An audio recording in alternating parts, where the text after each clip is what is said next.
everybody. This is Scott Hudspeth with Agent Mastermind. Welcome to the call today, and man, I'm just I'm going to dedicate this call to Beverly Carter. Again, we just a very, very sad thing that happened a couple weeks ago, and a very dear friend of mine, Eric Sachs, reached out to me and said, "Hey, man, let's. I think it's a good time to do a safety class. It's always a good time to do a safety class, but never better than right now." So, Eric, man, welcome to the call, man. I really appreciate you reaching out and just saying, "Hey, man, let me help out. Let me try and calm some people down and get them back to business and thinking just to be safe." And so, welcome to the call, brother.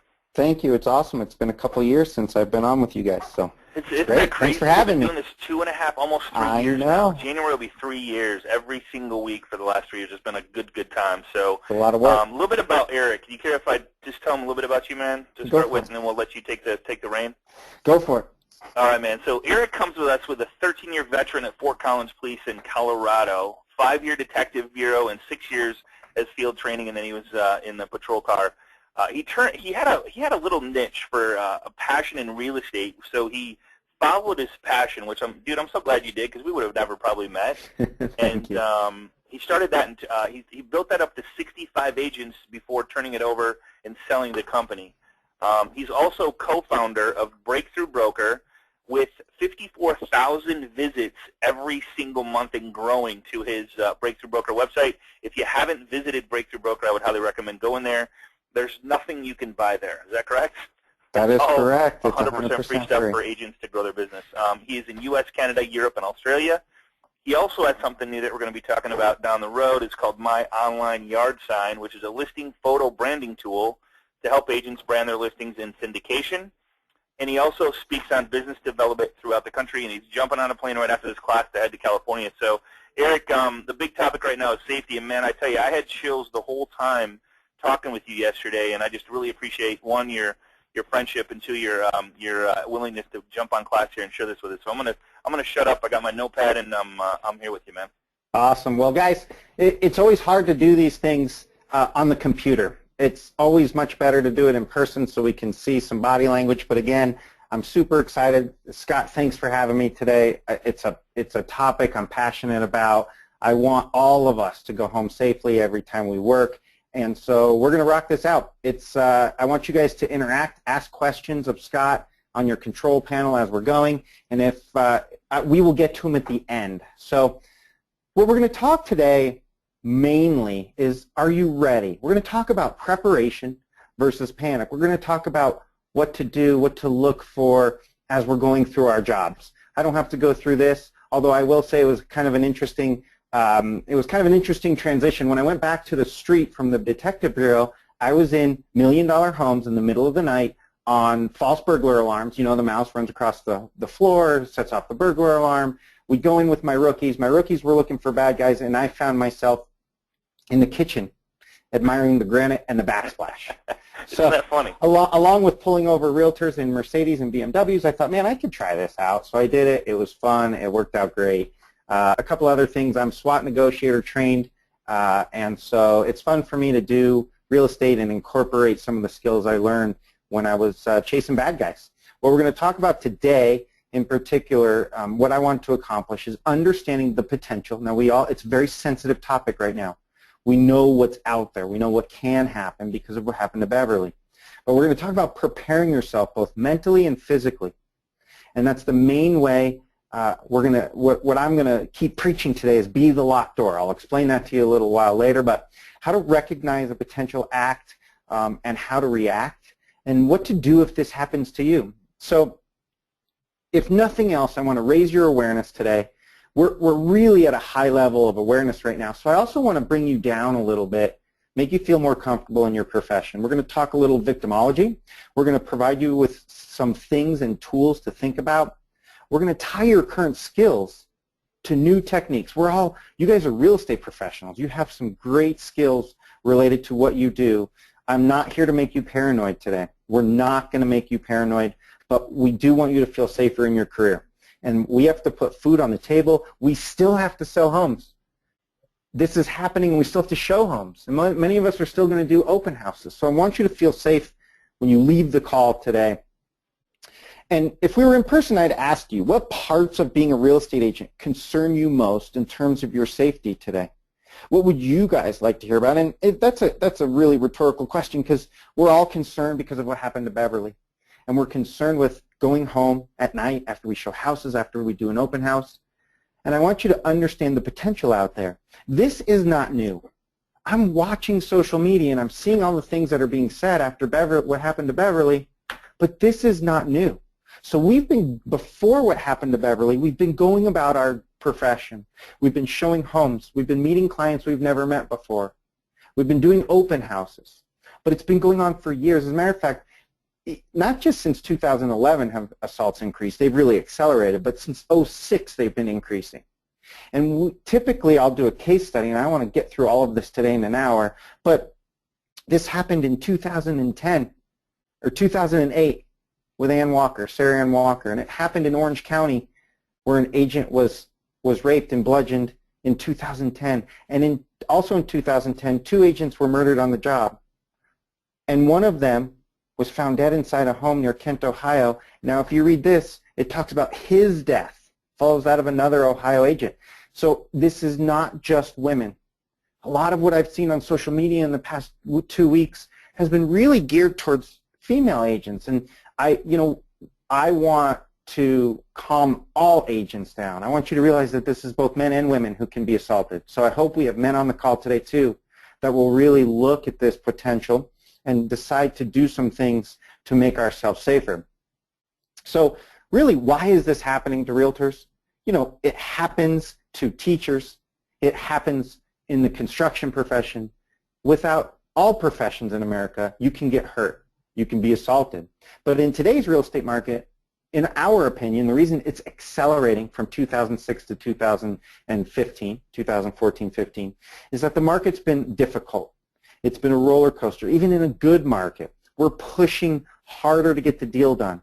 We're pushing harder to get that paycheck and to work harder and better for our clients. Our value proposition's changing with Zillow, Truly, and Realtor.com, so we're trying different things. And we may be pushing that safety envelope and pushing safety to the back burner because we're afraid of offending somebody or we're afraid of losing a deal. We really have to reel that in, and we have to be able to articulate to our clients why we need to be safe. And we're going to talk about some of that today. A few more stats. A few years ago, NAR did a really neat survey, 4,300 agents surveyed nationwide, and half of them said they had safety concerns. Now after Beverly, I'll bet you it's closer to 100%. But back then, 1 in 4 said they'd been harassed, actually been harassed. I taught a class last week. It wasn't even a safety class. I taught a technology class, and I asked this question, and almost all of them had felt at some point they'd received a phone call or been harassed on the job, felt uncomfortable at an open house. So this should be a priority. And it shouldn't be in the forefront of our minds for the next month because of what happened to Beverly. It should be in the forefront of our minds for the rest of our career and creating a safe environment for all of us. So we're going to talk about what makes a victim. Does anyone have any thoughts on the call? And Scott, pipe up if some people are writing in their control panel. Well, what makes a victim? What makes a victim? I think it's if you're vulnerable to it. I mean, when you talk to a couple, I don't want to blow like what you're going to talk about, but I mean, I think just being alone would make you a victim. Okay, so you can be alone. I think you can still be alone and not have the word victim stamped on your forehead. But we in real estate, you've seen the agents who are running around with papers, flying all over the place and going to show properties, and they don't even know the combo to the property. We're going to talk a little bit about unprepared, right? Common victimology, crime of opportunity. So the FBI did a really neat study a couple of years ago. And what they did was they took 3 of the nation's top burglars, and they took them out of jail, and they sat in a car with FBI agents, and the FBI agents were doing a study. And they said, what did you look for in creating your burglaries? What did you do when you were looking for homes to burglarize? And you know what each one of these top burglars did? They went door to door checking doorknobs. And what happened was they burglarized, guess what? The ones that were open. The doors that were open. And so what happens is bad guys, they're cowards, guys and girls on this call. Bad guys are cowards, most of them.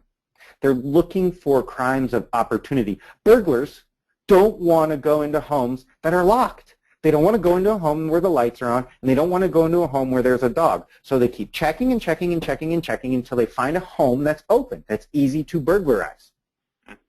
People who want to break into cars, they walk down neighborhood streets at night and they check doors. They don't want to break a window. They don't want to be caught. The door that's open, they burglarize. They steal stuff out of the car. The burglars steal stuff out of the easy homes. So what I want to talk about today is you guys being the locked door. I want you guys to not be that crime of opportunity. And we're going to talk about, I see online, let's get apps. Let's get all these apps on our phone. How about not even needing the app? How about never being in a situation that you would need a safety app on your phone? And that would be if you're the locked door.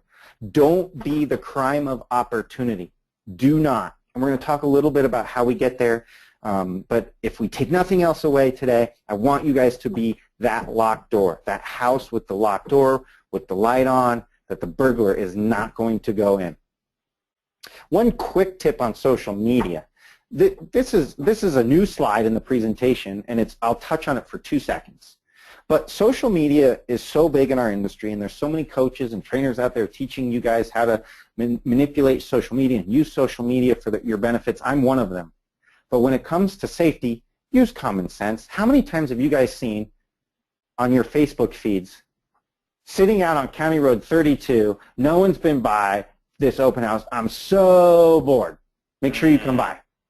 Yeah. I'm all by myself. Or they tweet out, open house up on Drury Lane, and no one's come by. I'd love someone to come by. So you guys have to be very careful in your social media to announce your statuses, to announce where you are or who you're with, to make sure you're not stamping the word victim on your forehead. Remember, we want to be a closed door. We want to be that locked door. So be careful with your social media. I could go on about safety and social media. I don't want to go there today. We have too much to talk about. We're going to talk about preparation. There's no secrets. It's a lot of common sense stuff we're going to talk about today, but many of the concepts can be applied to everyday life. So we're going to go over, we're going to try to give a real estate twist to all of this, and I want you to share some of this with your coworkers and the people you care about within your company. Many of these concepts we're going to talk about draw on the skills you already have as successful real estate agents. But we're just going to redefine some of these skills to keep you safe in real estate. What's super cool about real estate agents is we possess a skill set, a toolbox that makes us great realtors. That same toolbox can make you very safe, believe it or not.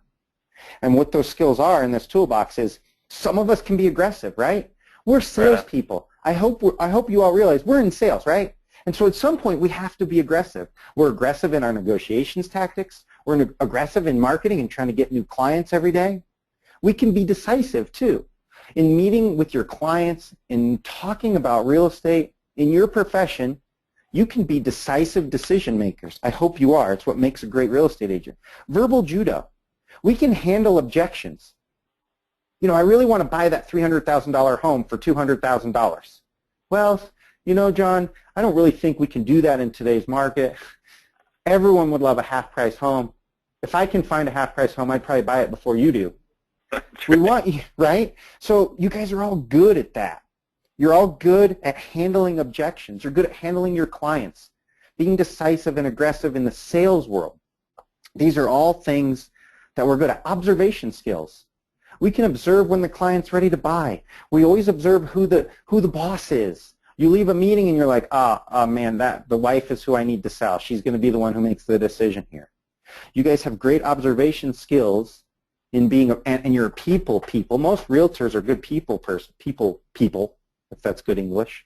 Right. You have good people skills, right? And so all of these skills can be utilized in keeping yourself safe.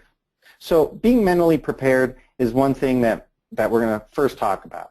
So it's the best way to foresee, evade, or survive an encounter. And when I talk encounter, it can be theft, it can be assault, it can be sexual assault, it can be any of what we're talking about today. But the goal of being mentally prepared is to never place yourself in a bad situation. It's the best way. Never be there. Be the locked door. And after you said that first line there, I think about when I'm going to do something, how many people are on their phones, how many people are having a phone conversation, and they're not in the moment. Yep. And we're going to talk about that. And you might be talking about that. I just wanted to think about, because we're so busy, we're running around, got kids, you have to be here a certain time, you have to, so all this stuff going on, we're not mentally prepared. And I think that's a huge, huge lesson for me is, when you do go to show a home, make sure that you're mentally there and go through all these steps before you actually take, are there, the awareness, yeah. Absolutely. And we're going to talk about stages of awareness and where we should be in our mental state when we're meeting and connecting with clients or potential clients. So, the first part of being mentally prepared is awareness of your surroundings. It's mental rehearsal, and we're going to talk about all this. It's develop basic plans, your religious beliefs, and be ready to be aggressive. So, first and foremost, the awareness of your surroundings is really important. Where are you meeting your client? Are you meeting your client in a public place? Are you meeting your client at the office? A lot of places are instituting some great new standards for meeting someone you've never met before. Are you bringing someone with you? The next thing I want to talk about is what I feel is most important to being prepared. Mental rehearsal. Now, you guys, anybody watch golf on the call today? Professional golfers take thousands and thousands and thousands of swings every year. And when they step up to the ball, their muscles remember those swings. It's called muscle memory. When you're a police officer, we rehearse in our heads and we practice deadly encounters all the way to simple fights with bad guys, and we rehearse it over and over and over again. And when I was talking to Scott yesterday, he was really amazed to hear that when police officers, and I hope we have some on the call today, maybe we do, when police officers are interviewed after a deadly encounter, after they're in a shooting situation with a suspect, 9 times out of 10, the police officers don't remember even firing their weapon, and they certainly can never say how many rounds they fired during a deadly encounter. The reason is because you go into fight or flight mode, and your muscle memory takes over. You don't remember what happens. The next thing you know, it's over. But you've gone over it in your head over and over and over. Now, if you've never been, if you're a realtor, and you've never been in a fight in your life, you've never been punched in your face really hard, how are you going to react if it does happen to you? What happens is if you've never rehearsed in your mind what you're going to do, then your body does not react when it happens to you. So I want to talk about mental rehearsal. When I would drive around in my police car, I would rehearse every single possible thing that could happen to me.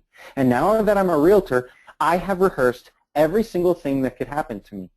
If I'm showing property and the person I'm showing property to wants to see the basement and wants me to walk down first, what am I going to say? I'm going to say, John, I don't show basements. You're welcome to go down there. I'll be up here. As a matter of fact, I'll be waiting for you outside. I knew exactly what I'd say if that happened to me. Okay? And so my mental rehearsal, I know exactly what's going to happen to me if someone hits me on the back of the head. Listen, guys, if we're going to talk about what we call code red, if you're involved in a physical threat, we're going to talk about that later. But if you mentally rehearse it over and over and over again in your mind, your brain will remember this rehearsal and you'll go into action.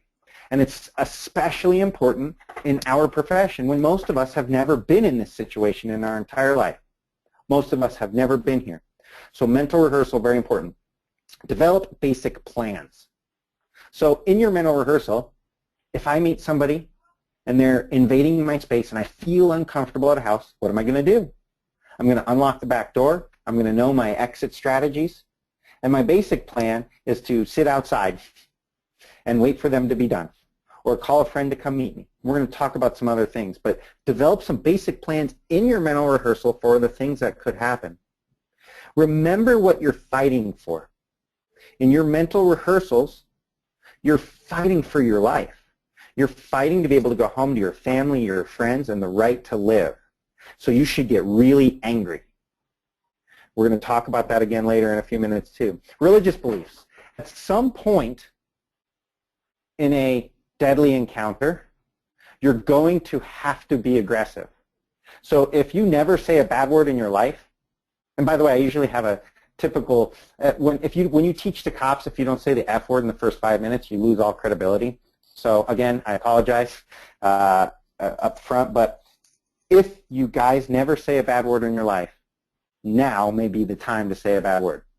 We're going to talk a little bit later about command presence, what it's like to be really listened to with a guy or gal who wants to hurt you. And be ready to be aggressive. Preparing yourself physically. Stay in decent health, guys. Do you carry keys, mace, taser, a gun? Have you practiced? Verbal challenges and body language. So I think it's important, and this is common sense, to stay in decent health. I'm not going to dwell on that. But if you guys carry mace, taser, a handgun, keys, and you think you're going to defend yourself with that, great. But the time to figure out how the mace can works is not when you're being assaulted. The time to figure out your proficiency with your handgun is not when you're being assaulted. If you've never used your taser anywhere, ever, the first time is not when you're being assaulted. So make sure you've practiced this. Have you been to a handgun class with your gun? Have you actually sprayed pepper spray? Have you sprayed yourself with pepper spray? That sounds funny, but you should know what it feels like, because if you spray someone else, the chances are you're going to get a little in your face, and you should not let that incapacitate you. We're going to talk about some of this later. Do you carry keys, and what are you going to do with the keys if you get presented in a situation? We're going to talk about that in a minute too. But if you carry and have in your plan, in your mental rehearsal, if you carry some sort of self-defense mechanism, make sure it's practiced. Verbal challenges. What are you going to say? Do you think if somebody's there to hurt you, do you think, you know, John, I really don't feel comfortable? Or do you think, get the fuck away from me? Right. Which is better? Absolutely. Absolutely. Which is better? I apologize for my language, guys, but we talked before. Yep. Verbal challenges, you have to be the locked door. Bad guys are cowards. They're not going to hurt someone who they feel is going to be a problem. They're going to move on to the next one who's not going to be a problem. Right. So have you practiced, have you thought of what you're going to say to someone who's making you feel uncomfortable? What are your verbal challenges? All this goes back to your mental preparation. It goes back to your role play in your head as to anything that can happen when you're a realtor. You should role play it. And again, over and over. What are you going to say? Have you practiced? The comfort bubble. We're going to talk about the shark nudge. I love that. Yeah, Scotty, this is a big deal. Yeah, I love this part. So if my kids love Shark Week, right? When Shark Week comes on, we watch Shark Week incessantly. There's all kinds of stupid stuff like Sharknado and blah, blah, blah. But I like the scientific part of Shark Week. And sharks, a lot of shark bite victims say that the sharks nudged them with their nose once or twice before they were bit. They got nudged in the leg. They got nudged in the body. The shark wants to know what their prey is, how they're going to react before they bite them. Bad guys do very much the same thing. They may call you and say, hey, I'd really love to see this house. I want to buy your home in cash, and I'd like to see you in an hour. They're testing to see how you react. They may come into an open house and try to invade your personal space. That's a shark nudge. They want to see how you react. Do you move away? Do you place the table between you and them? How are you reacting to their shark nudge?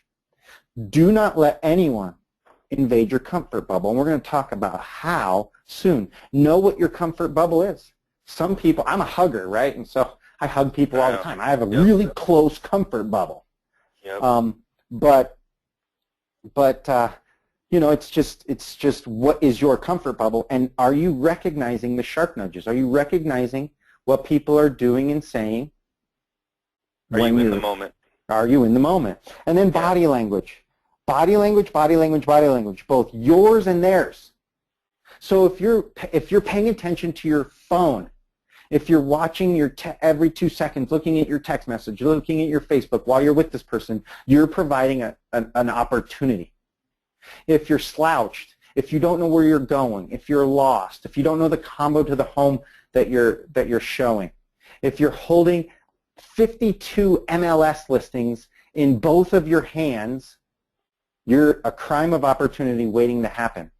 If you're confident, if you stand erect, if you walk with conviction, you are not. Your body language is showing them that you're in control and you're not going to be a victim. You need to watch their body language. What are they looking at? You're there to show a home. Are they looking at you in your car, at your really nice watch, or are they looking at the house? These are all things you have to pay attention to when you're working on that. That has to be that truthfully has to be the biggest one, right? I mean, they're not looking at the house or asking any questions about the house. It's probably not a good sign. Absolutely. Some of those are shark nudges too, and you have to be aware of them. We're going to talk about that in our response to what they're doing. But have one or two prepared immediate physical responses. You don't need 100. You need one or two. And be ready to move quickly and decisively, hit hard and fast, like your life depends on it, and you must be aggressive. Oops. Let's go back. So let's talk about be ready to move quickly and decisively. This is pretty interesting. When again, if you've never been in a fight before and someone's actually physically assaulting you, you have to know what you're going to do, and this comes in your mental preparation. I keep going back to your role play. What are you going to do? We'll talk in a minute. I like grab, twist, and pull. We'll talk about that in a minute. But be ready to move decisively. If you've never been in a fight before, something really interesting happens. When you hurt somebody, you tend to stand there and watch. Yep. Now, after you hurt somebody, after you grab, twist, and pull or poke an eye out or do whatever it is you need to do to survive, you don't stand and watch. We're going to talk about you leave that area quickly. You hit hard and fast like your life depends on it. Get angry, be aggressive, and then you run and get someone's attention. You don't stand there and watch admiring the hurt you put on someone or how much the mace is actually stinging their eyes. You run. You get out of there. So we're going to talk about awareness colors. We're going to talk about white, and that's what Scotty was just talking about, when you're completely unaware of your surroundings. That's white. We see, and I managed realtors who were in this all the time. We really want to be in yellow all the time. This is a relaxed awareness. Orange is a specific threat has been identified, and red is you are under attack. Red is time to tick. So we're going to talk about all of these, and black is actually panic. We never want to get to panic. Now, you won't panic if you role play all of this in your head. So condition white. If you walk around in life and think this will never happen to me, I feel really bad for what happened to Beverly, I feel bad to what happened to those realtors in Ohio in 2010, but I live and work in the safest place in the world, this will never happen to me. I can talk my way out of anything. I've talked to a lot of men in this industry who say this to me. When I teach this class, I have guys say, I can talk my way out of anything. All right, have you figured out how you're going to talk your way out of a .45 caliber gun being held to your head when they want your car? You know, have you role played that? Great. Tell me you can talk your way out of anything, but make sure you role play it. Are you distracted during initial contact? No qualifying questions before or during. Again, looking at your texts, thinking about what you're going to do that night. Distracted or out of the office when showing or in person. Again, out of the office means, just like Scott said, not present in the moment. No plan before, during, or after. If you have not mentally rehearsed what you're going to do, if you haven't figured out that you're going to walk into a home when you're showing a property, you're going to let your client in first, you're going to walk in behind them, and the first thing you're going to do is tell them to check out the kitchen, and you're going to walk to the back door and unlock the back door. Why? Because mentally you've rehearsed that you always want 2 exits everywhere you go. When you go into your open house and you're sitting in the open house, where are you going to sit?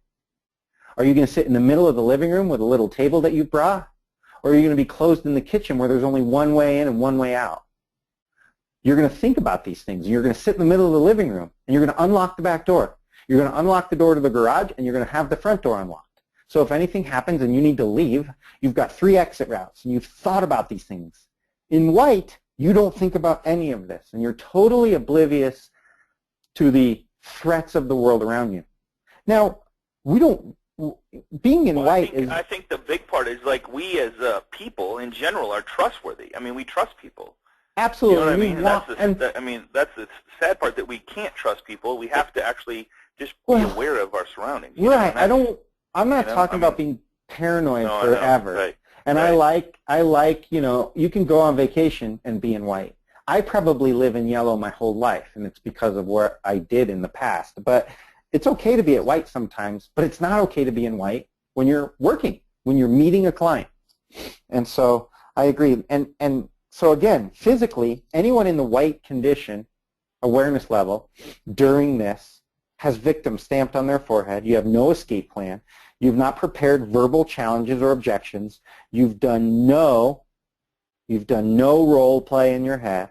You're wearing expensive jewelry, clothing, and this is a conversation I get in when I teach the class in person. How do you guys feel about clothing? What do you wear? Is it conservative? Is it racy? I don't know answers to this. You have to figure out what you want to wear. Do you have your cell phone out? Do you have your keys in your pocket? You just, you have to think about where you're at and what you're going to do. And if you're in condition white, none of this has come to your mind. This is where I would like most of you to be when you're working, whether you're at the office, whether you're meeting a client. Condition yellow is relaxed awareness. It's being present in the moment, like Scott said. It means having role-played what could happen to you so that you know what you're going to do if it does happen to you. And it starts with the first contact. So someone in condition yellow may make notes when they call you. What did they sound like? What were they talking about? Were they talking about the home? Were they knowledgeable about houses? Or were they talking about me? So in your haste to make the sale or get a client, don't slip back into white. Remember, in yellow, we're asking additional questions. We have a higher level of awareness. Do they sound right? Are they answering qualifying questions right? Eric, I really want to go see this foreclosure you have for sale on Woodrow Drive. I want to pay cash and I want to see it in an hour. Great. And what's your name again? It's John. And your last name? Smith. Awesome, John. I'm just taking some stuff down for my notes. What's your birth date again? What do you mean? What do you need my birthday for? I just need it for all my stuff. And by the way, let's meet at Starbucks. That's a couple blocks away, and have your proof of funds available from the bank that you're going to buy this in cash for, because I just have to have that for my records. Click. That was a shark nudge. They were seeing if I would go show the property without asking those questions. Now, I mentally rehearsed those questions, so I knew that's what I was going to ask if this ever popped up. Do they sound right? If they say, yeah, absolutely. I work at Bank of America is where my cash is. I'll bring a letter from them. I'm happy to meet you at Starbucks. I've been looking at foreclosures all over the city. This one seems to be, in my price range. That would sound right to me. First contact. Do an assessment when you meet them in a public place, at the Starbucks, at the local coffee shop, at your office. What kind of car are they driving? If they're going to buy a $400,000 or $500,000 home and they roll up in a Pinto, that's probably a clue in my past life, right? Where are you looking? Is their appearance go along the lines of an investor that's buying a bunch of properties, or are they buying a big 4,000 square foot home for themselves, or are they a family? I mean, these are things that you want to look at when you first meet with them in a public place. More mental condition yellow. When you're inside the house, when you're showing a home, how do you show it? Where do you walk? Where do you stand? Now, in talking to Scott yesterday, I would like you guys in condition yellow to always be physically in control of your client. When you go up to the door and you're getting the code or the key, ask them to stand away from you for a second. Hey, can you just wait right here? I'm going to get the code. You want a few feet between you and your client. You don't want them right on top of you, whether you know them or not. You get the key out. You open the door. Who goes in first? You let your client walk in first. You're always behind them. And you manipulate your client's physical activities with yours because you're confident. You're in yellow. Eric, go check out the kitchen. While I'm checking out the kitchen, you're unlocking the back door so that you have an escape route if you need it. Okay? So where do you walk and where you stand is really important. Have a plan. Again, if this person attacks me, what am I going to do? What am I What am I going to do? And you should have this mental rehearsal. I'm going to hit hard, I'm going to hit fast, I'm going to be aggressive, and I have my escape routes. Call a friend. Do they have a plan? Don't get distracted. Know the combo at the door. Don't have to call, don't have to search. Make sure your hands are free. So again, and this is a big thing for cops. They always make sure their hands are free. Don't be holding a million things. Take a briefcase, have it over your shoulder, but make sure your hands are always free. Hands that are busy can't help you. If they're holding on to a million different things, they can't help you. And then prey versus predator. You know, you never want to be the prey. You don't have victim stamped on your forehead. You always have to be in control and in charge of yourself, physically and mentally. So know your escape routes. Here's a little thing I'd like for you guys to do if you'd like. Even if this is a little, if I have some managing brokers on the call and you guys are concerned with implementing policy at the office for safety, here's a little thing I like. There's all these apps out there, they're great, but what if your front desk knows you're showing a house at 10 o'clock and at 10 minutes in you call the front desk to make sure, to let them know you're okay. In police terms, we'd always say we're code 4, we're okay on a contact. So maybe you guys call the front desk and say everything's going great, thanks, or you have a code word. And the front desk knows that if you haven't called 10 minutes into your showing, they need to try to get a hold of you. So again, phone a friend or an office at 10 minutes with a safety word or phrase. So again, if we're talking about implementing new policy at your office, this is a really great one. This is a way to notify a person that you're okay or not okay. Or this could be with the buddy system too, right? Yeah, and if something's going bad, if you don't feel comfortable, there's a code word. So we can talk about this after too, if you'd like. Control the conversation. So what if you're showing a property, and again, the talk is off topic. They're talking about you and not the home. They're looking at you and not the home. They're talking about your really cool car and your nice watch and not the home. These are bad signs. And again, I hope you role play this. You know, John, I know my car is cool, and I bought this watch. It's a really cool watch. I'm going to be outside. You keep taking a look at the house. When you're done, come check with me outside.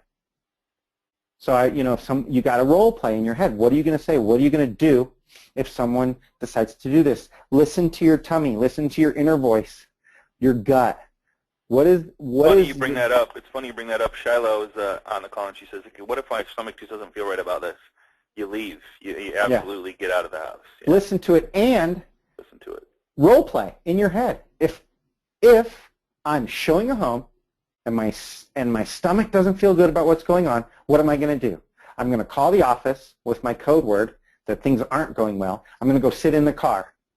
And maybe the office sends someone out to you, or maybe you leave. It's okay. Safety first. And so good question. Don't place the sale over safety. So condition yellow physical responses. Be prepared to act but not paranoid. And again, that gut response, we want you to listen to it, but again, we don't want you to be paranoid. So if you guys prepare mentally, you won't be paranoid. Keep your comfort bubble intact. If you're doing an open house and you're the only one there, and someone comes in and starts to shark nudge you by invading your space, what are you going to do? What are you going to do? Maybe place a table or a chair and use your body language and where you're standing to place a barrier between you. Always keep your comfort bubble intact. Practice that. You can practice that. You can circle a chair when someone's trying to get close to you with your spouse. Have your spouse practice this with you. Place obstacles between you and that person to keep your comfort bubble intact. It'll keep you the locked door. They'll move on to the next open house. What do you guys think command presence means? Command presence is what you portray, the aura that you give out when you're with a person. Now, there's very few cops that you'll meet that will come to a call and be slouched over, that'll be dressed sloppily, and that'll look at the ground when they're talking to you. Most cops stand up straight, they talk to you eye to eye, they're in a bladed stance, which is actually ready to fight. And so your command presence is really important. How do you portray yourself when you meet someone? You stand up tall, you shake their hand, you look in their eyes, you speak legibly, you tell them, do me a favor, please wait right here while I go ahead and get the key. No, I want to be right with you. No, I want you to wait here, I'll get the key and then we'll go in. How you hold yourself and handle yourself is, in my opinion, one of the best ways to be a locked door. Because again, they're just like the burglar. You're not an open door if they see you as difficult to assault. And command presence is a big deal.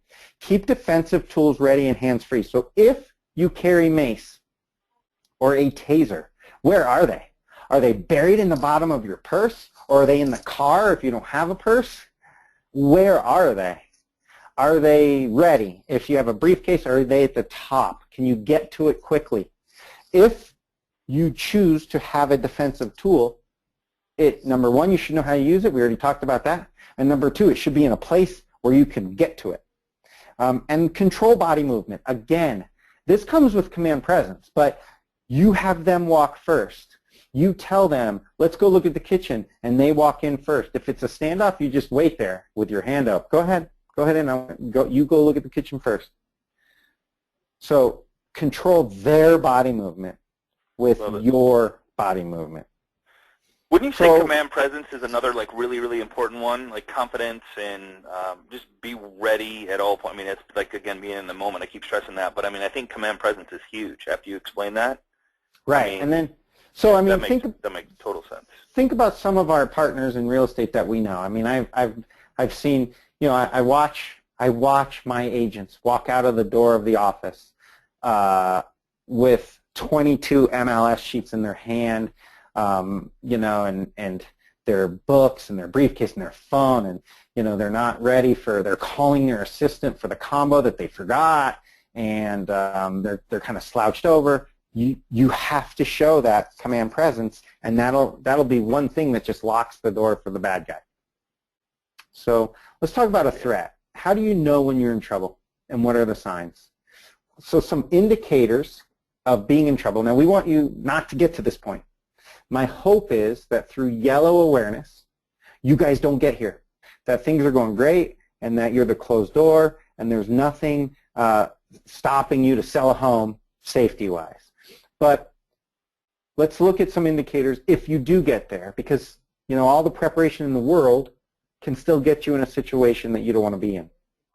So if the conversation is off the house and on you, and we talked about that, but that is a huge clue. Bells should be going off in your head. No conversation at all or one-word replies. So the opposite. They don't want to talk. They one-word replies, yes, no, maybe, yes. That's, again, an indicator that should be having your bells and whistles go off.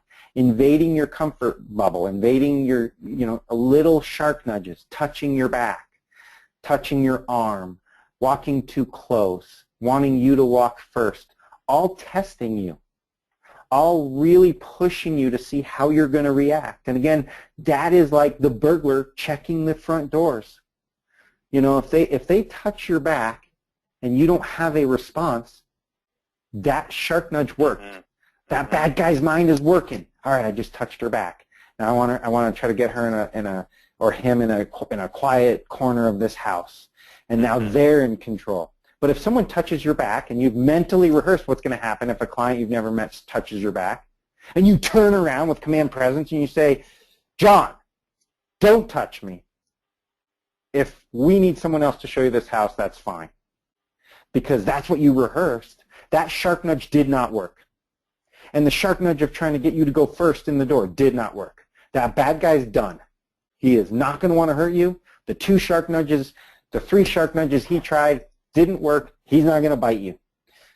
Where is their attention? And again, we really want to focus on bad guy's attention. You'll know, you've shown a lot of houses and you've done a lot of open houses as realtors. You'll know what's not right. This is what's going to make that feeling in your stomach that you just talked about go off. Where is their attention? Is he moving you around the house? Again, we want to talk about that body language. Very important. Very important. Is he moving you? Is he close? Is he trying to get you into a back room? Is he trying to get you going to the basement? So really, those are all really indicators. Are they nervous? Are they looking for witnesses? Are they darting their eyes? When they, when you get out of the car, are they looking at neighbors' doors? Are they looking up and down the street in a way that you've never seen before? Is it different from the person who's really interested in a house and they're looking at the neighbors saying, man, the lawn's really good. It's really nice to see the neighbors keep up their lawns. There's no cars on blocks here. I love it. Or are they looking around to see if anyone's out there? Okay. Is it an odd hour? Did they ask you to go to a home at a time where people won't be in the neighborhood? So make sure if they're nervous, if their eyes are looking around, if your creep alarm is going off, that's that feeling in your stomach. And utilize your skills as a realtor to realize this. Condition orange. Now we got a problem, right? We've gone from yellow to orange. My creep alarm went off. Things are not right. So we've escalated from yellow to orange. Don't second guess yourself.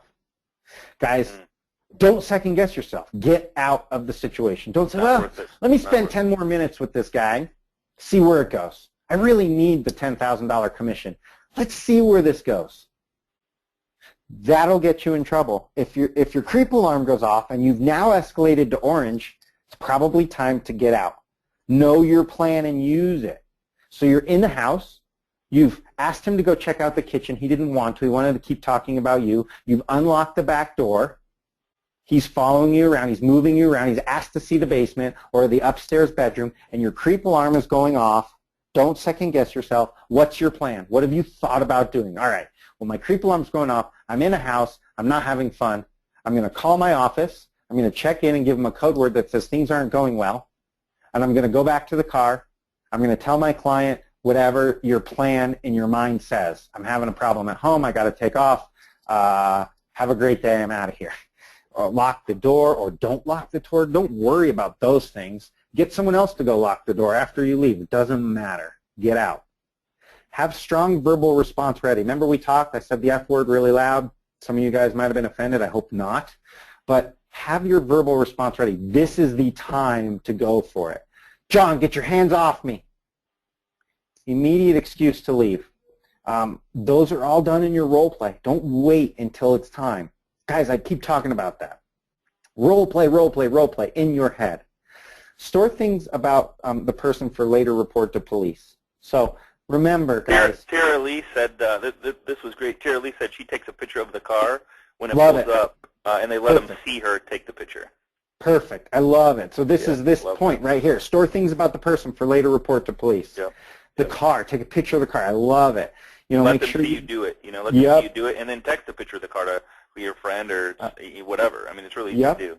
Yep. And if someone says, "What do you do?" and you say, "Well, we're safe at our office, and I loved your car, so I took it." And don't panic. Now, you guys are going to get sick of hearing me say this, but the easiest way not to panic is if you role played this in your head over and over and over. You're driving the kids to school. Role play this in your head. You're driving to work. Role play it. You got an hour and a half drive somewhere else. Role play it. Because by role playing, by understanding how you're going to react in a really scary situation, you will not panic. You won't panic. It's how we did as cops when we were in a scary situation. We didn't panic because we practiced it a million times, literally, before it ever happened to us. And sometimes it never happened to any of us in a 20-year career, but sometimes scary things did happen, and we handled it and didn't panic because we practiced it in our heads. Physically, we're in condition orange. What do we do physically? We're no longer in yellow. Our creep meter is going off. What do? We take control. We implement our plan. We control the conversation and look for responses. You start asking a lot of questions. You get them talking.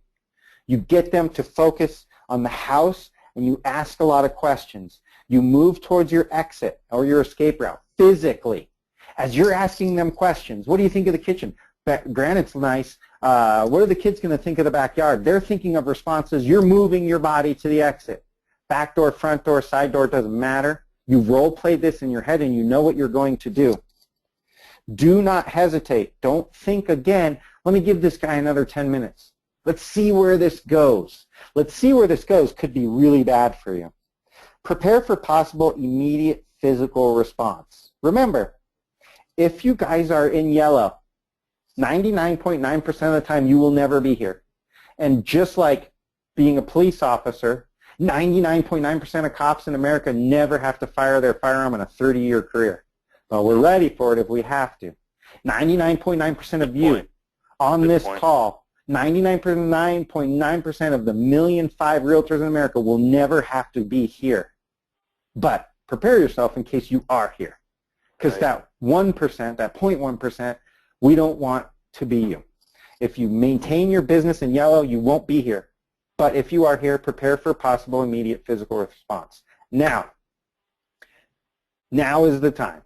Condition red. Maybe you've done everything right, and you've gotten yourself in a situation where there is a true threat. Do you fight or do you give in?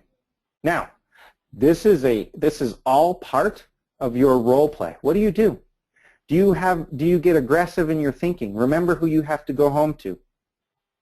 Get angry and use your anger to give yourself some resolve.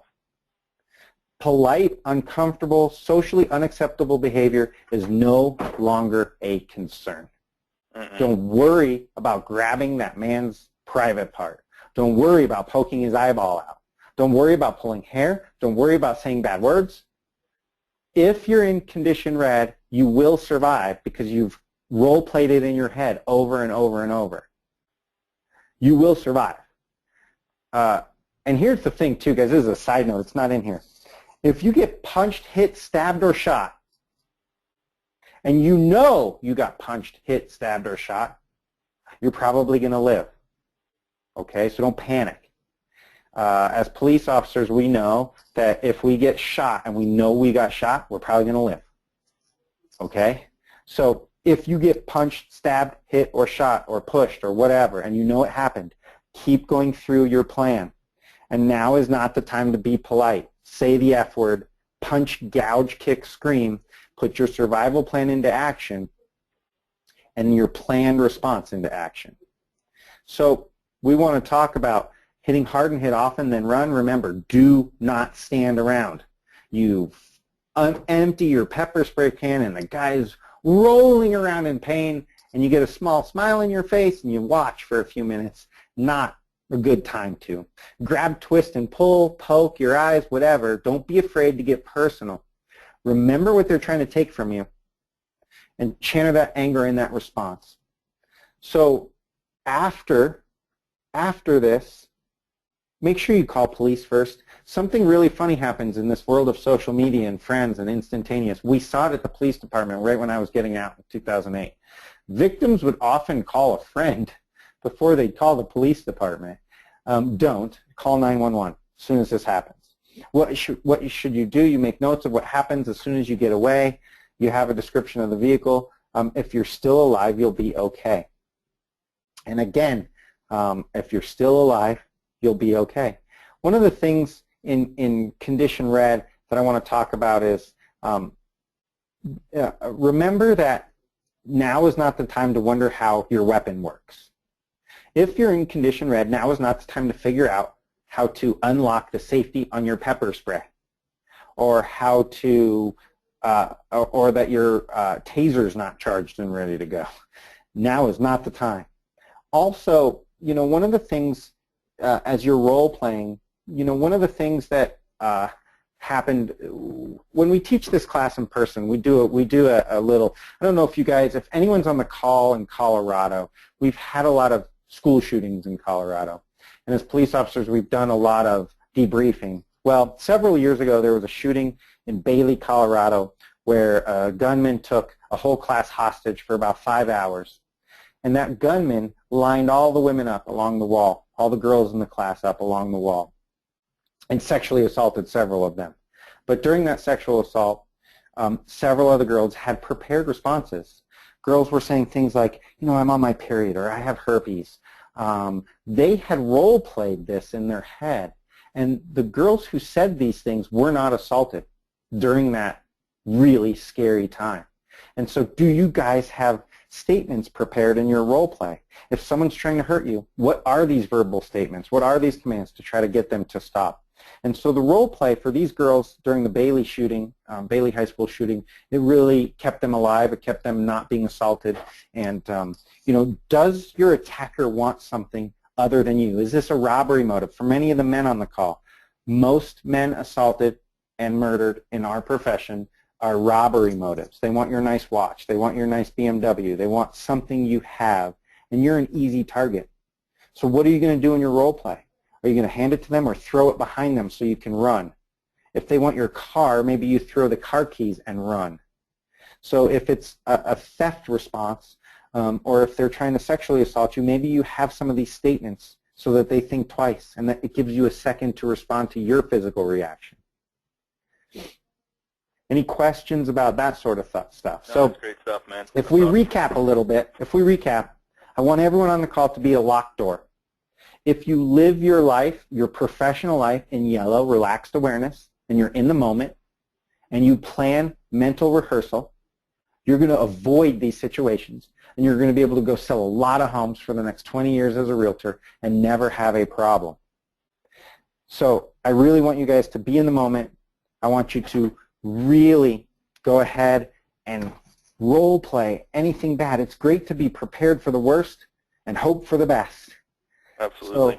So, and then last, use the skills you already have in this mental preparation. You guys are good talkers. You're very observant. And hopefully, over time, again, I want you guys to feel safe in your profession. And if you do the things in yellow, you'll be safe, and you'll be able to sell a lot of homes and be safe forever. What questions do we have, Scott? Awesome class, man. So Michelle, I just wrote down a bunch of notes, and there's a ton of great stuff. Michelle says when she calls to check in, she says green folder or red folder. Green folder means everything's okay. Like, hey, it's in the green folder. Hey, it's in the red folder. Or, hey, could you check in the green folder? Like, so green is good, red is bad. Perfect. That's her check-in point. I thought that was great. So Absolutely that could be your code word. Yep, great job, great. Guys. Love it. I love the picture of the car, picture of the person. Even if you're not doing it, if you're taking that, I mean, just I would do it. I love that. Alicia said, what about the homeowner's possessions? I guess you have to determine whether that's more important in your life. How would you respond to that, Eric? So good question. I mean, if you just turn and run and leave that person in the house, I would say if your bells and whistles are going off and it's time to turn and run, the homeowner's possessions are not your problem. Absolutely. Yeah, safety's more first. Lindsay, she said she used to be good, but now she's pregnant. So she has those concerns of as far as health and pregnancy and different disabilities as far as that goes. Any suggestions on that front? You know, I would say just a partner maybe. Yeah, a partner or show property until you don't feel. You know, I think if you maintain these same skills, you won't get yourself in that situation. At the time you feel unable to show properties, have someone else do it for you or go with you. Good question, though. Yeah, great question. Another one, this is a good one. JH said, ride in the car. A couple of people asked this, ride in the car or have them drive their own car? Well, your car, like, so ride with you or? So I'm also a big fan of being a great buyer's agent. And in my opinion, being a great buyer's professional, you ride in a car with people because it's the best way to, remember guys, we're in this profession to make money, right? And we want to get referrals for the rest of our life. So before you make that decision, you meet them in a public place. So you're going to meet your client at home, or not at home, at a coffee shop or at the office. Sure. After the decision is made that you feel comfortable these are real buyers, I say drive with them, and because you've made the decision already. So you got to balance your business development with your safety. You do some qualifying questions and all. You do all the stuff in yellow that you would normally do with the qualifying a person. Absolutely. So good question. Have they talked to a lender? Are they approved? You know, I mean, all the normal stuff before driving around with them, obviously. And you do that at the office. You know, and if they refuse to come to the office or refuse to meet you in a public place and they want to meet you at the property, then there's some other considerations. Great. You continue to, maybe you don't meet them or maybe you bring a partner along or two partners along. It just depends how you feel about that. Yep. Let's see. So one of the questions, let's see, good suggestion.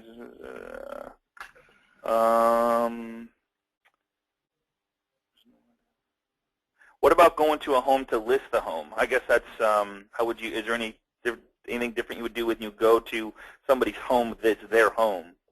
Really good question. Just let people know where you're going. That's a great question, though. Really great question.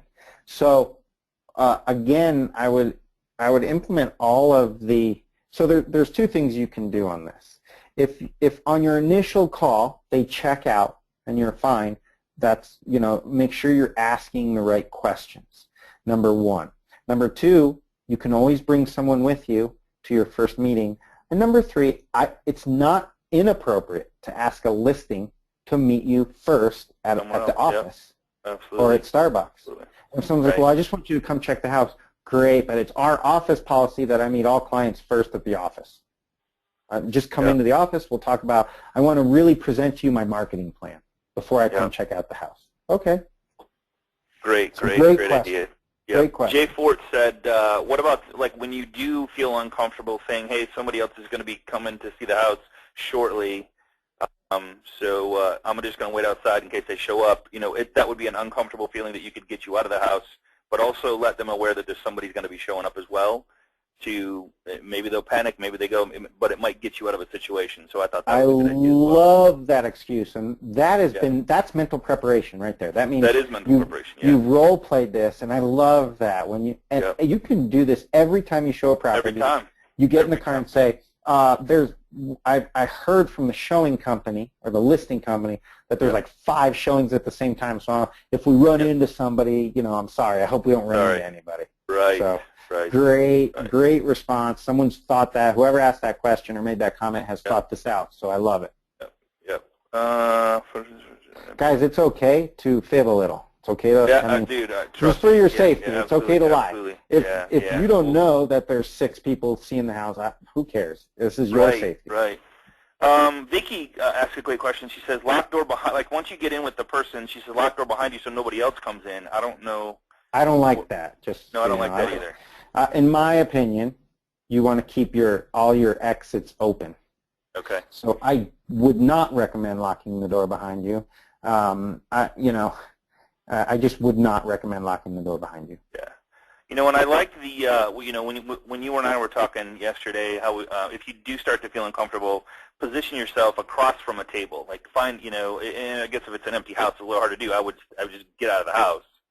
So working on that, like I said, role-playing with your spouse is a great way to, if someone's trying to invade your comfort bubble, placing an object between the two of you, walk around a table, talk over the table, walk around a couch, all kinds of physical barriers to make sure that person knows that they are not getting close to you. Yeah. Another, Ronaldo said, push your car panic alarm system if you have one. And know if you have one and know if it works. I love that idea. So that's loud, real loud. So that your horn starts honking. Yeah, I love it. Yep. Great. I love it. Cool. Hey, Eric, man, sincerely appreciate all this. And guys, we're not doing this to scare people. I think the biggest thing is the mindset. For me, the biggest message was prepare yourself with what could happen or everything that could happen, every situation, every encounter. Be aware. Be in the moment. Stop looking at your phone. Stop looking at your text. Stop checking your email. Stop playing on Facebook. And I'm not saying playing, but like it's so addictive to do that stuff. But when you think about your safety, it's not a time to be checking that stuff when you're with somebody or going to meet somebody. Start preparing yourself mentally for all the different situations and be alert. And I think that would have a huge factor on what this person will or can't do. I love the shark nudge. Be aware of that. And it's so easy to pick up on stuff like that if you're in the moment. So a lot of kudos, Eric. Great class. I really, really appreciate you doing this, and I appreciate everything you do with Breakthrough Broker and just everything you have going. So, dude, I'd love to have you back on and share your other stuff to help agents. And guys, I hope you got something out of this. I appreciate it. I would really appreciate it. Any kind words you would, if you've never been with us, or this is your first time. Say something nice about Eric on the private Facebook group. We're at 10,000, almost 700, going to be to 11,000 soon. Don't be shy to ask questions, guys. If you don't ask questions, we can't help you. So it only shows up in the group. It doesn't get posted to your page or personal page of your friends or family or coworkers don't see it. So the only way we can help is if you ask questions. Be And, safe, be in the moment, stay in yellow. You guys can always tag me in a question, and I'll be happy to answer. I'm part of the group. Yeah. Also, my email is Eric, E-R-I-C, at breakthroughbroker.com. Common spelling, Eric, E-R-I-C, at breakthroughbroker.com. I'm happy to speak with any of your managers if you guys are doing some new policies and procedures around safety. I'm always happy to talk to anyone. It's what we do. So give me an email. Best webinar so far, man. Best webinar so far, people are saying. Well, thanks. So, I appreciate it. It's really nice. Yeah, and I tell you, and I'll leave you with this. Eric and I talked about this last night. It's like a lot of people have said, I've been to a safety course. I don't think there is enough safety courses out there. You can always pick up one more thing, or one more mindset, or one more saying, or one more script, or just the more you do it, the more you prepare, the more you're mentally ready for whatever is coming at you. I just think it's going to get you home safe at night. So I hope that we can help one more person, or God, I hope we can help millions of people to never have this happen to them. And just and if you, for whatever you do, have conversations with your children and your spouse, and talk about this. I was talking about this last night. I couldn't stop talking about it with my wife and children last night. After I had the conversation with you, Eric, and it was just it's just good to be aware. You don't realize all the little things that could protect you. Just being mentally ready in your awareness and your how you stand. Just that little thing in itself is huge. So I appreciate everything you do, man, and I'm just glad to have you as part of the Agent Mastermind, man. I really am. Yeah, it's fun. I love it too. I look forward to keeping in touch with anyone. Any of you California realtors on the call, I'll be at the car conference today. So come seek me out. Safe travels, guys. brother. Talk to you soon. Take care, everybody. We'll see you same time, same place. Got an awesome class next week for you. Don't miss it. We will see you on the web. Take care, everybody. Bye-bye.